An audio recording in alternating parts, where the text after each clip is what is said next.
I ain't got time for that. We got stuff to do.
So welcome back to the Sawmill, friends. Look over me today. I think I'm getting sick.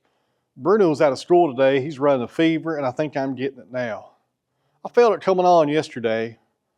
I'm starting to feel a lot worse right now, but I ain't got time for that. We got stuff to do. Before I talk about this log on the sawmill, let me show you guys something real fast. So I think about 3 or 4 videos back, I sawed up a walnut, and we did a bunch of bow blanks on those, and they sold out. And I got several emails on you guys asking for those or for me to saw some more up. So here you go. I had 2 small walnut logs that I sawed up yesterday off camera. And these do not have the pith in them. They're 3 inches thick, 8 inches wide, I believe, or right there at it, and they'll be 8 inches long. So if you missed your chance the other day on these, here's your chance now. They probably won't last long. I'm not sure how many I'll get out of this. This walnut was on the ground for a while, so it's got some checking right there, but you won't get none of that. I'll come back here several inches before I make my first cut. But once again, these are on the website. Go grab you one because they won't last long. There's a link down below in the video description and the top comment. All right, friends, on the sawmill is a poplar, or you can call this a popple. A lot of the old timers around here used to call this popple, especially in the mountains of North Carolina around Boone and places. If you get on YouTube and look up some old videos of people cutting timber around that area back in the early 50s and 40s and such, they refer to this as popple all the time. I'm not sure why, but that's what they call it. Some people around here even call it cucumber tree, even though it's not a cucumber log. That's a totally different species, but you guys know what it is. This is an 8-footer. The diameter on the operator's side is right at 26 inches. And I've already saved myself a few steps with you guys. The other end is also 26 inches. So this is a nice gun barrel with a little bit of an oval shape, but not too bad. This came from a tree service. I got it in about a week ago. If you want to know how much it cost, go join Patreon. There's links down below. So for you sawmill guys out there that cut up a lot of poplar, the next time somebody calls and orders some, call it popple and see what they say. I bet some of them will know what you're talking about. It's really common around here. A lot of guys still call it that. I was actually talking. My goodness, I can't talk today. Look over me here. I'm sitting here trying to breathe out my mouth because I can't breathe out my nose. I was actually talking to a logger this morning about some pecan, which is in the hickory family, and he's wanting me to saw some up for him. And I'm not looking forward to it because pecan is hard to saw like hickory. We was talking about poplar, and he referred to it as popple as well. So it's still pretty known around here. You know, people know what you're talking about. But when you talk about stuff like that on YouTube, a lot of people get real tore up about it in the comment sections, and they give you the what for about it, especially on cedar when they want to call it juniper or whatever they want to call it. It's red cedar. We all know what it is.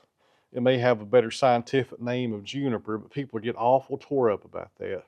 Awful tore up about it. So anyways, This will be made into shiplap. That's all been sawed here lately. It seems like there's a bunch of poplar. Hang in there with me. We've got some nice stuff coming up once this poplar gets sawed up. We're gonna be sawing some really nice red oak for some flooring, some red cedar or juniper, whatever you want to call it, and a lot of walnut. Those walnuts I got in the last video, I need to saw those up, and I got about 20 more walnuts at the old sawmill location I need to bring down here, but it's been so wet I can't get up there to them. I should have done that before winter got here. It's my fault. So we're gonna saw these into 1x9s, and we will send some of these through the edger. And once we break these down into 9-inch cants, I'm going to answer a question that I get in these videos all the time in reference to my sawing technique. And a lot of you guys might find it interesting. It's not really an exciting answer, but a lot of people have been asking this for a long time, and I've never addressed it in a video, never have. Look at there. This thing was trying to sprout out on us a little bit here. So you guys hang in there. Let's open this one up. And on the Sawmill, Joe Maine Silver Tip Turbo 7. If you want to try those blades out, call Joe Maine. Cell phone number is always down in the video description. And Joe now works for Wood-Mizer. He's not paying me to tell you guys about this, but if you need parts for your Wood-Mizer sawmill, order them at the same time and save on shipping. There you go. You can thank me later. Let's open this one up. You guys hang in there. I think I've had too much coffee this morning.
All right, guys, I'll say it again. If you run a sawmill and you can afford it, buy yourself an edger. That thing is nice to have. I should have bought that years ago. So anyways, those boards that just went through the edger, I forgot I had a pallet of poplar over here that wasn't done yet. So I just carried them over here and put them on that thing. And I think I could put about 2 more layers and that pallet will be full. And I know we'll get to that soon right there, guys. That is the Wood-Mizer MP100. It's pretty much a planer on a sawmill track. It does all kinds of stuff. And I got big plans for that machine this year, guys. Really big plans. I was actually making some phone calls about that thing today. All right, so in a lot of the videos, when I start sawing up cants into boards, when I get the solid block, that's a cant, for you guys who are not familiar with that terminology, I'll have 2 or 3 sometimes on the loading arms, and some people ask me, why don't you saw more than one at a time? And there's 2 reasons of that. Let me show you. All right, so just for clarity, in case I didn't explain that very well, and sometimes I don't, right there is a cant, and right there is a cant, and people are wondering why I don't put both of them on here and saw at the same time. Well, the first reason is I enjoy sawing, and I'm not in a hurry, and I'm not a high production sawmill. I'm more of a specialty sawmill. So therefore, I like to enjoy myself when I run this machine, and the longer I can run it, the better. And that's probably the main reason. I just enjoy sawing up lumber. The second reason is, especially with poplar, sometimes your cants will move, and sometimes they won't. So if you have 2 cants on your sawmill, or maybe even 3, I've seen some guys do 4, and let's say one of them starts to move on you, because sometimes the end of that cant will have some stress in it and it will start making like a banana on the sawmill, if you guys know what I'm saying by that. I think I'm explaining that right. So if you think about that, maybe one cant starts to move and the other ones don't. Well, that one that's moving, if you don't adjust to that and flip it over and try to saw from the other side to relieve that stress, you're going to have some boards that are thick or thin on the ends, or thick and thin. That sounds better, excuse me. So that's another reason why, especially with poplar. If I put 3 poplar cants on here, 1 or 2 of them, maybe all of them is going to move in different directions. Let me show you. So if you think about it, this cant right here, there's a chance when you saw into it, the bottom of it right here will start pulling itself down. Therefore, the boards won't be a good consistent thickness, or they could pull themselves up and you'll have thick and thin in the middle, or thin and thick if it goes the other way. And that happens with poplar all the time, especially when you get down here near the juvenile core. The pith isn't in this one, but the juvenile core is right there. And I bet once we get down to right here, I'll bring the camera in when we saw these boards here in just a minute. I bet it starts moving a lot right here due to the juvenile core. So if you have 3 or 4 cants on here and one of them's moving and one ain't, you got to flip that cant and relieve some of that stress, unless you want thick or thin lumber. I'm sorry, thick and thin lumber. Look over me, guys. I'm sick and I'm trying to talk through this today and I'm breathing through my mouth. So anyways, that's why I don't do it, but there's nothing wrong with doing it the other way. And if I was a high production sawmill, I would probably do it the other way a whole lot, even though you do run into that problem with poplar sometimes. You can usually plane it out once it runs through the kiln, but I'm kind of a perfectionist and I can't stand stuff like that, so that's just me. So once again, having said all that, my good buddy Jake Dean down in Georgia, who's a high production sawmill, if I was him, I'd put 3 or 4 cants up there and wear it out, because you got to get that lumber produced. You can't sit around all day and do 1 cant at a time. I have the luxury, like I said earlier, of enjoying my day, not being in a hurry and taking my time. So that's why I do 1 cant at a time. I think I'm about clear as mud on that. I think I am. If I'm not, I'll try to answer your comments down below. I had to put my hoodie on the toboggan here today because the temperature is dropping, and I just checked the forecast. I'll tell you what, this is aggravating. We've had decent weather here for about 4 days, and now we're going to have rain after today for the next 3 days and flood watches everywhere. We're supposed to get like 4 inches of rain. I am not looking forward to that. We're just now drying out.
All right, guys, I probably would have been better off using the pallet forks on this big red oak right here. It's a good size one.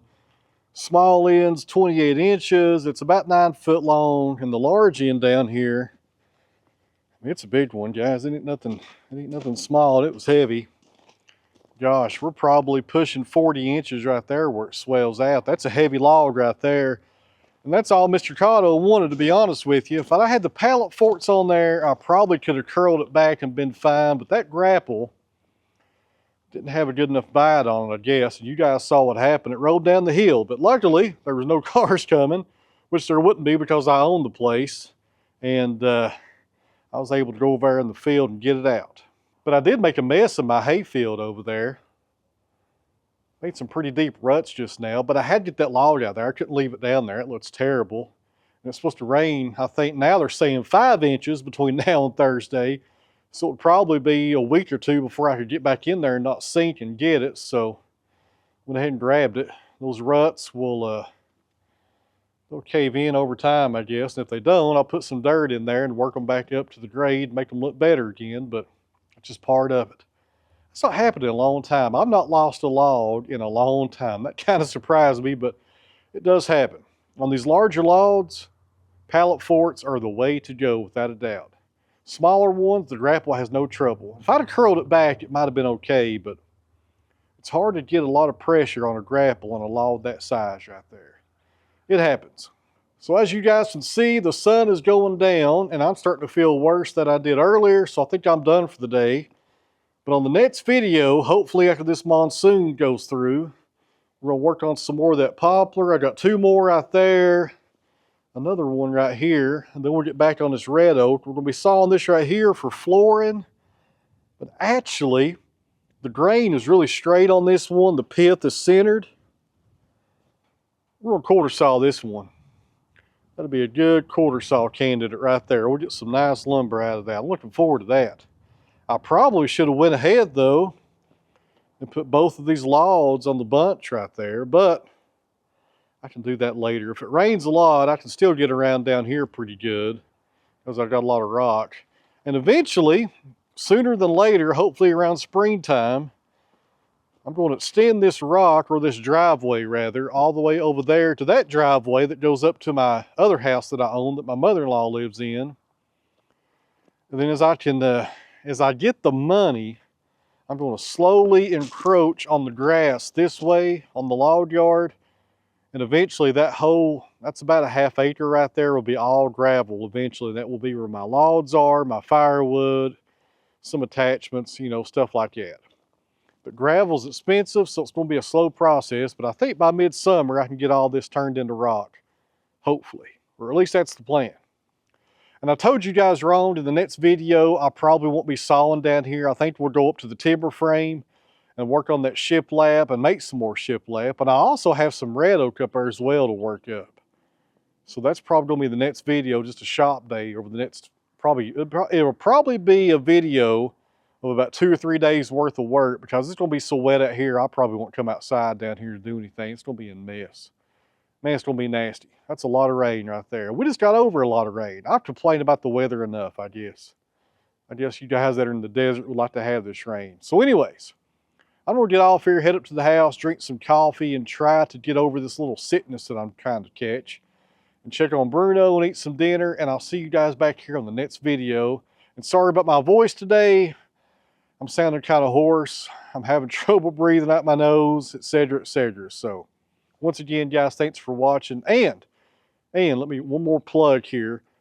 Walnut bow blanks, after those are gone, I probably won't saw any more bow blanks till the springtime. There's links down below in the video description.